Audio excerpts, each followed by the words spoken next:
인생 최고의 축복이 뭐라고 생각하세요? 뭐 사람들마다 다양하겠죠? 뭐 돈을 좀 많이 벌면 좋겠다. 아니면 사회적 지위가 좀 높은 곳까지 올라가면 좋겠다. 뭐 여러 가지가 있겠죠. 이번에 이제 파리 올림픽이 지금 개막이 되는데 우리나라 벌써 금메달 하나, 또 동메달 하나를 땄더라고요. 근데 딴 선수 중에 한 명 제가 그 올림픽 개막 전에 제가 그 친구의 이제 기사를 제가 접한 적이 있는데 지옥 훈련을 지금 받고 있다고, 그걸 참아내고 있다고, 그런 기사를 봤어요. 그래서 그 친구가 보니까 이번에 14년 만에 우리나라 수영 올림픽 메달을 땄더라고요. 몸도 체격도 서양 사람에 비해서는 크지 않은데 그렇죠. 참 그것도 어떻게 보면 엄청난 블레싱이죠. 축복이죠.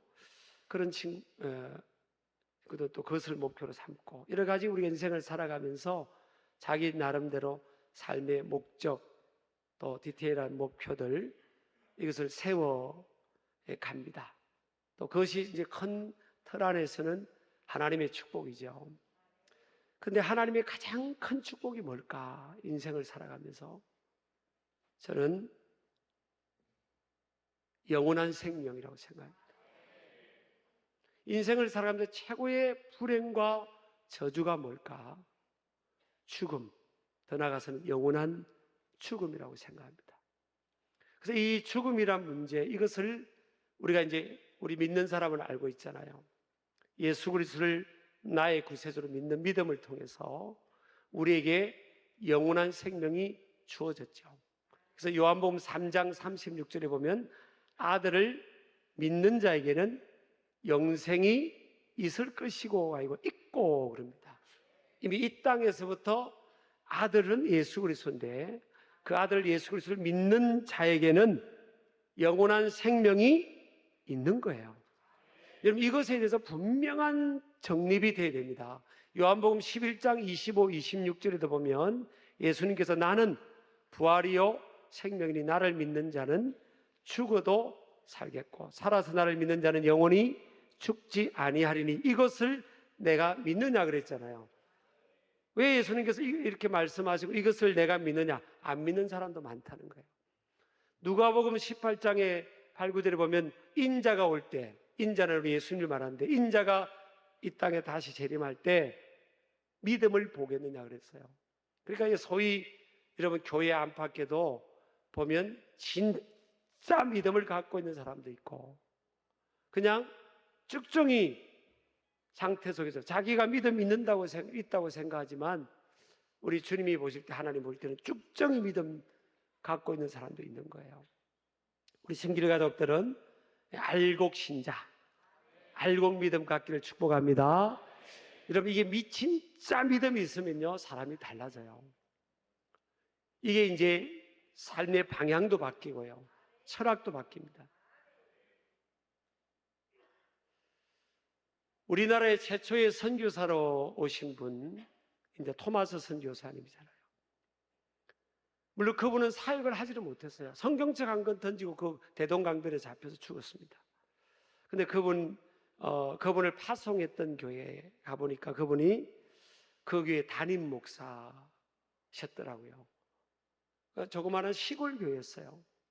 저는 하나님의 일이 크다고 할 수 있는 것도 아니고 큰 교회라 할 수 있는 것도 아니고 사회적으로 대단하다고 할 수 있는 것도 아니고 돈이 많다고 할 수 있는 것도 아니구나.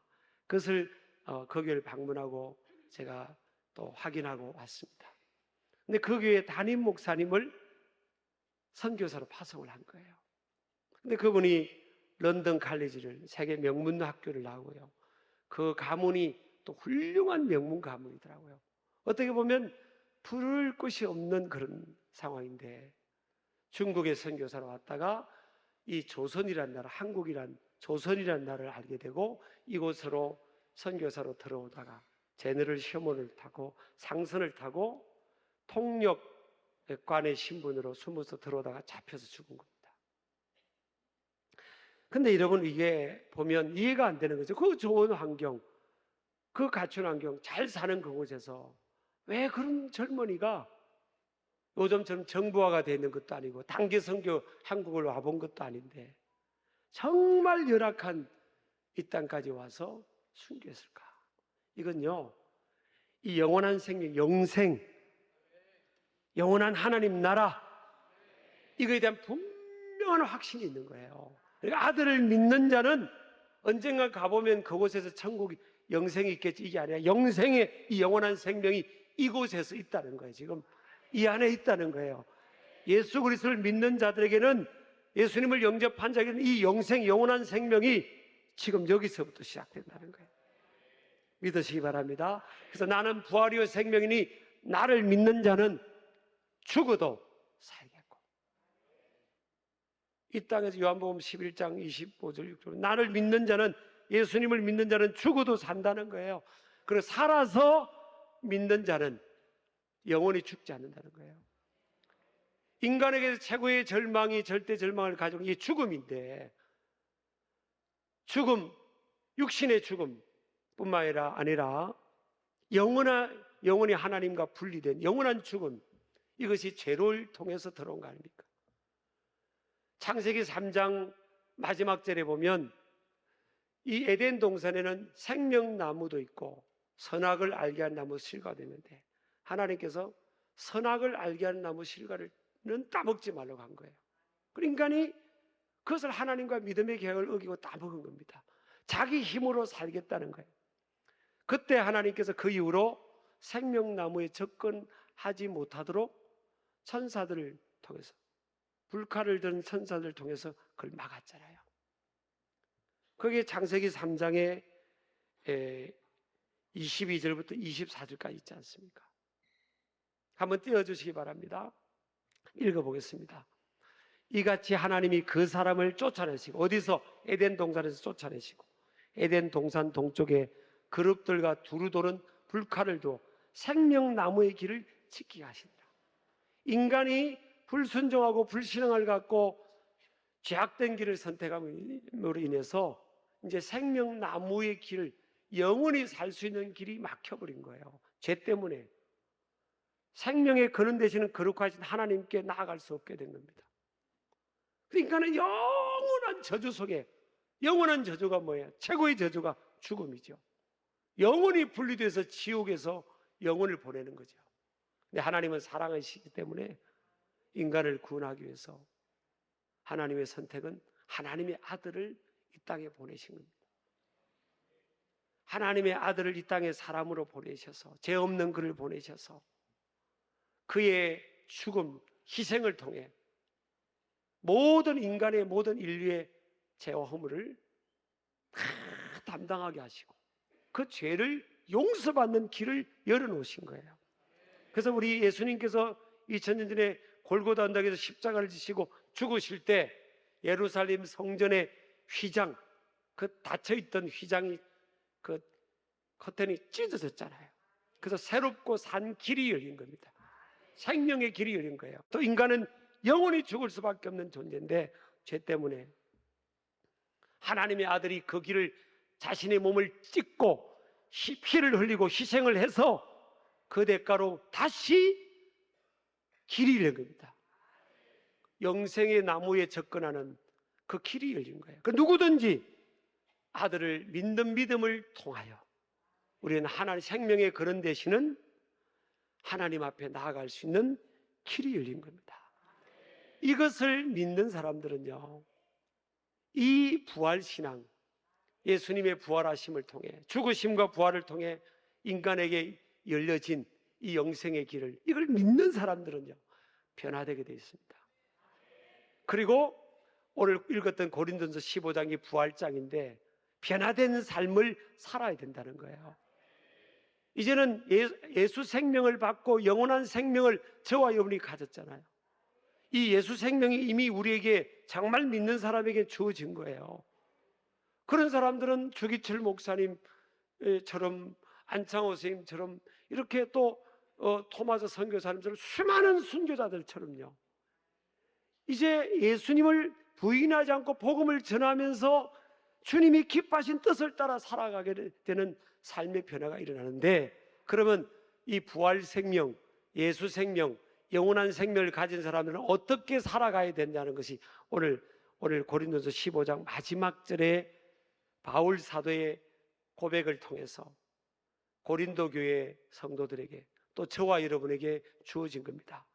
내 사랑하는 형제들아, 남도 아니에요. 정말 사랑하는 가족 같은 내 사랑하는 형제들아, 어떻게 살아라는 거예요?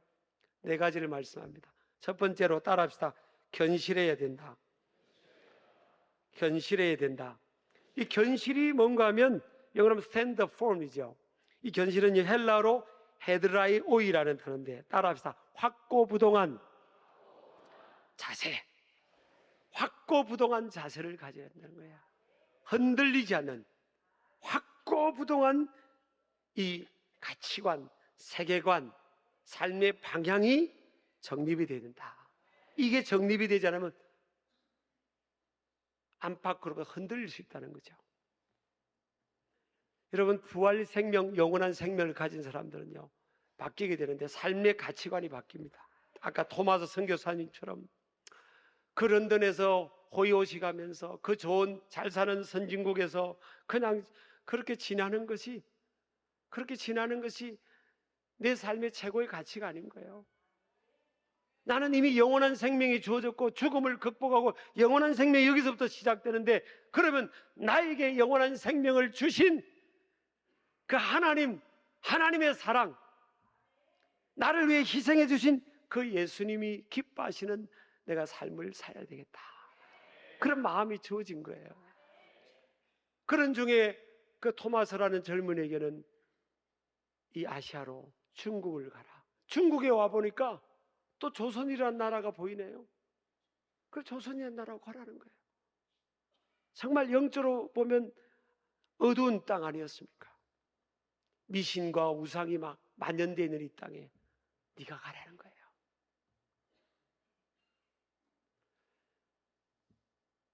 이렇게 할 수 있었던 게 뭐예요? 분명한 철학의 정립이 되는 거예요. 사람은 이제 자기 철학대로, 세계관대로, 가치관대로 사는 겁니다. 쉽게 말하면 지 성격대로 사는 거예요. 지 가치관대로 사는 겁니다. 돈이 인생의 전부로 생각하면 돈 하면 사는 거예요. 그렇게 살았던 인물이 성경에 보면 삭개오가 나오잖아요. 그러다가 예수님 만나고, 아, 돈이 아니구나, 내 인생의 최고의 가치가 돈이 아니었네, 그러면서 그 재산을 다 절반을 팔아서 어려운 이웃들에게 나눠주면서, 그리고 주님을 따르는 그런 하나님의 사람으로 변화되잖아요. 또 여러분, 두 번째 이 부활 생명, 영원한 생명을 가진 사람은요, 따라합시다. 흔들리지 말아야 된다. 흔들리지 말다는 게 헬라어로 아메타키네토인데, 어떤 외부의 영향에도 동요하지 않는 마음의 상태, 유혹과 그런 것들에 동요하지 않는 마음, 이게 하나님 나라, 하나님 신앙이 있으면요, 구약이나 신약 시대 보면 흔들리잖아요. 요셉 보세요. 요셉 그 상관이 유혹했지 않습니까? 옛날에는 노예는 생사일탈권이 없어요. 주인이 죽여하면 죽는 거고, 감옥에 가둬하면 가둔 거, 밥 주지 마, 안 주는 거, 자유가 없어요. 생사일탈권이 없어요. 그러니까 얼마나 잘 보여야 돼요. 그래서 상관이 유혹을 하는데요, 물리칩니다. 왜? 그 상관보다 높으신 분이 하나님이 계시다는 거예요. 그러니까 막 상관이 유혹을 해도 그냥 옷을 벗어 던지고 도망갔는데 잡혀가지고 감옥에 갇히잖아요. 근데 하나님께서 나중에 그 상관보다 높은 총리가 되게 하시잖아요. 다니엘, 다 그런 인물입니다. 다니엘, 하나님께 예배하는 것, 포기하지 않는 것 때문에 사자굴 속에 던져졌잖아요. 그냥 목숨을 건 겁니다. 왜? 영원한 생명을 주신 하나님에 대한 신앙이 있으니까 두렵지 않은 거예요. 내 생사화복, 내가 살고 죽는 게 저 사람들 손에 있지 않다는 거예요. 생사화복, 저 사람들 손에 있지 않다는 거예요. 흔들리지 말아야 됩니다. 세상은요, 얼마나 지금 흔드는지 모릅니다. 교회도 흔들고요, 주의 종들도 흔들고, 믿는 사람도 흔듭니다. 떨지 말아야 됩니다. 자, 우리 청년들도 그럽니다. 그대들이 지금 우리가 시급이 알바 시급이 보통 10,000원 하잖아요.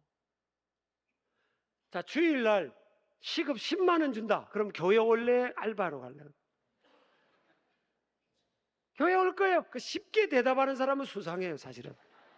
쉬운 게 아니에요. 돈 앞에, 뭐 명예 앞에요.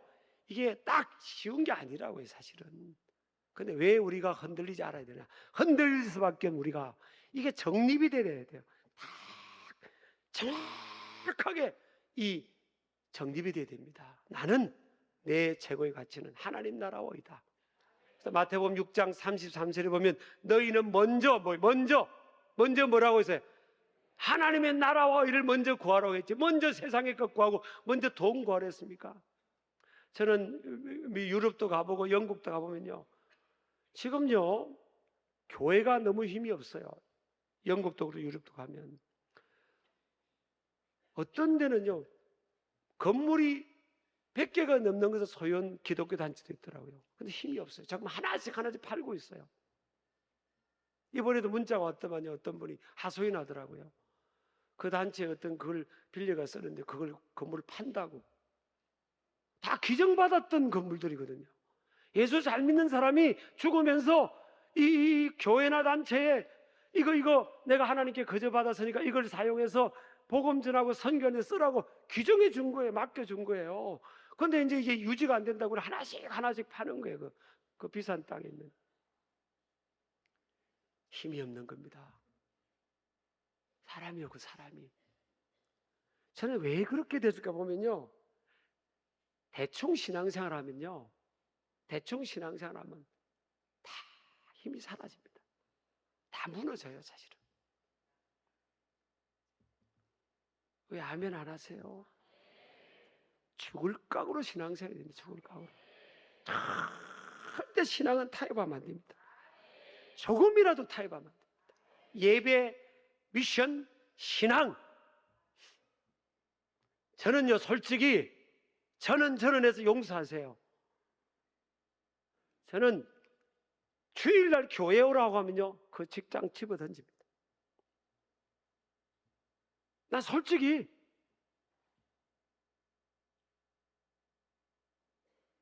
그렇다고 믿음 없는 사람이 객기는 부리지 마세요. 나는 솔직히 그래요. 나는 그 직장 집어듭니다. 내 신앙을, 아니 그 쉴 권리를 존중하자고 내 신앙을 존중할 수 있는데 거기에 목숨을 겁니까? 그 공동체. 하나님은 일용할 양식을 준다고 했는데 뭐 벌벌 떨입니까?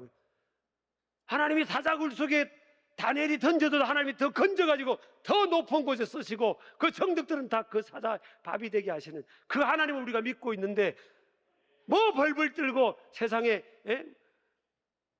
흔들리냐고요. 생사화복은 하나님이 주관하시는 거지. 우리 아멘 하시기 바랍니다. 세 번째는요, 부활신앙, 예수신앙, 영원한 생명을 가져서 뭘 어떻게 되냐. 따라합시다. 항상 주의 일에 더욱 힘쓰는 사람들이 되어야 된다. 이게 보세요. 중요한 게 뭐예요? 특별히 따라서 항상 주의 일 더욱 힘쓰는 사람들. 이 네 가지예요. 부활신앙, 예수신앙, 영원한 생명을 가진 사람들은 어떻게 되냐? 항상 주의 일이 힘쓰는 거예요. 주의 일이 뭐죠? 누가복음 19장 10절에 보면 잃어버린 자를 찾아 구원하는 거잖아요. 교회의 존재 목적은 선교하고 전도하고 영혼 구원하는 거예요. 여러분, 여친목회가 아니에요. 여전도이고요. 남전도입니다. 뭘 엉뚱한 생각하지 마세요. 우리 교회는 뭐라고요?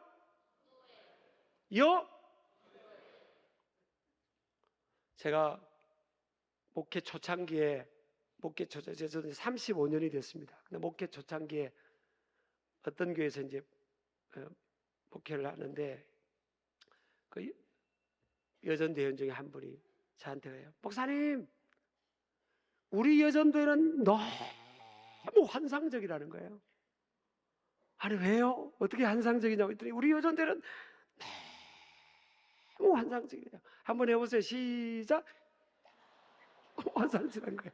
우리 여전도회 같은 데 없다는 거예요. 왜 그러냐고 했더니 목사님 우리 여전도는요 5년 전에 9명인데요 지금도 9명이 그대로 유지하고 있다는 거예요.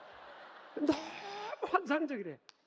제가 속에서부터 막 뭐 말을 하고 싶었어요. 근데 내가 목회자니까 하고 싶은 말 다 할 수는 없잖아요. 그래서 그러냐고 하고 말았는데 그게 뭐가 환상적입니까 그게. 그 여전도회가 아니에요. 그런 여개모임, 여친목회. 아니 생명이 있는 역사는 계속 자라야 되고 열매를 맺어야 되고 여전도이니까 정체성이 여전도입니다. 정체성이 여전도가 영혼을 어떻게 하면 구원하고 믿음이 약한 사람을 이렇게 섬기고 또 믿음 없는 사람을 전도하고 막 그렇게 돼야 되는 거 아니에요. 교회 정말 저도 진짜 목숨을 겁니다. 저도 정말 아이들하고 지난주 얼마나 나는 더 뛰었어요. 왜 더 뛴지 아십니까? 오늘 성경에 보니까 항상 주일에 더욱 힘쓰라고 하니까 제가 겨울보다 더 뛰었어요. 사실이더라고요. 그게요 제가 그냥 뛰는 게 아니고 성령 안에서 뛰는 거예요. 사실은. 그리고 어떤 우리 교회 여자분은 그러더라고요. 목사님 은혜 많이 받았는데요 제가 그 발목하고 저기 발바닥하고 저기 장단지에 파스 붙이고 있다고 하더라고. 목사님 따라 뛰다가 내가 지금 큰일 났다고. 지금 아이들이 은혜 받는다면 뭐든 못합니까 여러분? 더욱 힘을 쓰라잖아요. 더욱 힘을 써야 되는데 뭐가요? 주의 일에 우리 부활 소망이 있고요 예수 생명 영원한 생명이 있는데 작년에 좀 했으니까 올해는 좀 제가 청소년 집회도 어저께 다음 세대 또 뭐 필리핀 어린이 청년하고 이제 어린이 끝났고 이제 우리 이번 주부터 청소년 하잖아요. 다음 주 제주 또 청소년 연합 집회하고 막 이렇게 가자는데 우리 교회도 가만히 보니까 이게 지금 이제 한 7년, 6년, 7년 되니까 이게 열정이 식어지는 거예요. 그냥 솔직히 내 이야기합니다. 왜냐? 처음에 조직을 만들었더니 막 위원회끼리 모이고 기도하고 막 회의도 많이 하고 막 요즘 회의를 별로 안 해요. 이제 맨날 하니까 하는 방법을 아는 거예요. 여러분 이게 기도 외에는 이런 주가 나가지 않는데 날마다 새 마음으로 오늘 성경은 더욱 하라고 했죠. 더욱 힘을 쓰라고 했는데 힘을 쓴다는 게 뭔가 하면요 헬라로 페리시오입니다. 풍성하다, 더 두드러지게 하다 그런 거잖아요. 근데 왜 그러지 않냐고요? 사람이 마음이 그렇게 안 되는 거예요. 오늘 주의를 하려면요 너희 수고가 주 안에 섰지 않는다. 이 수고라는 단어는 헬라로 코포스입니다. 고생, 진통이에요. 제가 이번에 단기 선교를 필리핀, 제주, 또 어디에요? 캄보디아, 카메룬, 멕시코 하는데요. 카메룬하고 멕시코는 많이 안 가는 거예요. 왜 그럼? 특히 카메룬은 잘 안 가요. 아프리카거든. 비행기 시간도 길고요. 확률 주사도 맞아야 되고 불편한 거예요. 멕시코도 비행기 얼마나 멉니까? 저보고 그러더라고요. 목사님 멕시코 좀 누구 많이 가게 해달라고 그러더라고요. 그럼 본인이 안 가는데 어떻게 가라고 하겠냐고. 근데 지나다니다가 장로님 멕시코 장로님 카메라 끌 수는 없잖아요. 근데 내가 그랬어요. 몇 명이 안 돼도 그러세요. 죽을 각오로 해라. 주의 일은 그렇게 무슨 그게 아니라고. 그러면 하나님이 기적적으로 도와줄 거라고. 우리 아멘 하시기 바랍니다. 죽을 각오를 합니다. 고생하는 거예요. 주를 위해 고생하는 거예요. 여러분 주를 위해 고생하는 이게 우리 삶의 최고의 가치가 되어보세요. 너희 수고가 헛되지 않는다. 주님 앞에 설 때 면류관 상급이 있다는 거예요. 옆 사람이 있어서 주를 위하여 더욱 힘을 씁시다. 이걸 해보세요. 여러분 이렇게 해보시라고요. 어떻게 하나님 블레싱을 주시는가. 이 일에 우리가 목숨을 거는 저와 여러분 되길 주의 이름으로 축복합니다.